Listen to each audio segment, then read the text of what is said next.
Mahallemizin senelerdir birikmiş altyapı problemleri var. İmar sorunu var. Yıllardır ben 32 sene oldu Bursa'ya geldik. O tarihten beri kaçak yapılaşma, çarpık yapılaşma aldı başını gitti. Bugün artık 10 yıldır kaçak binalara elektrik, su verilmiyor. Mahallemizin altyapı sorunları çevre yolunun geçtikten sonra özellikle çevre yolunun altında kalan bir mahalle oluştu.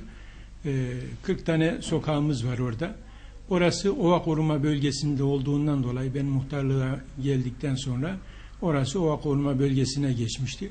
Ova koruma bölgesine geçtiğinden dolayı da yasal olarak oraya belediyemizin, resmi kurumlarımızın hizmet vermesi suç teşkil ediyor. Dolayısıyla o bölgeye hizmet alamıyorum. Pazar yerinin üstünün kapatılması bizim de talebimizdi o. Üstünün kapatılması, ayrıca haftada 2 güne çıkarılması talebimiz vardı. O da kentsel dönüşüm olayı gündeme girdiği için o aşamada çözüleceği konusunda beyanda bulunuldu. Bir de Devlet Malzeme Ofisi'nin hemen altında 5 dönümlük bir arazi var. Orası Devlet Malzeme Ofisi arsa olarak kullanıyor, bahçe olarak kullanıyor. Ancak mahkeme kanalıyla orası hazineye devredildi. Hazineden de belediyeye geçtiği takdirde, onun da çalışmasını yapıyoruz. Belediyeye geçtiği takdirde biz oranda okul olmasını özellikle başkanımızdan istirham ediyoruz. Yani birikmiş bunca problemin, mesela dedik 10 senedir elektrik, su verilmiyor kaçak binalara. Yollarımız dar. Ne çöp kamyonu düzenli girebiliyor sokaklarımıza. Vatandaşlarımızdan da aracılığınızla bir duyuru yapmış olalım.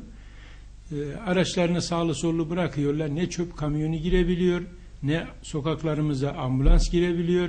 Çıkmaz sokaklarımız zaten dar. Sokaklarımız genelde dar. Dolayısıyla vatandaşlardan ricam araçlarını bırakırken de 3. bir aracın geçeceği şekilde dikkat ederlerse çok seviniriz.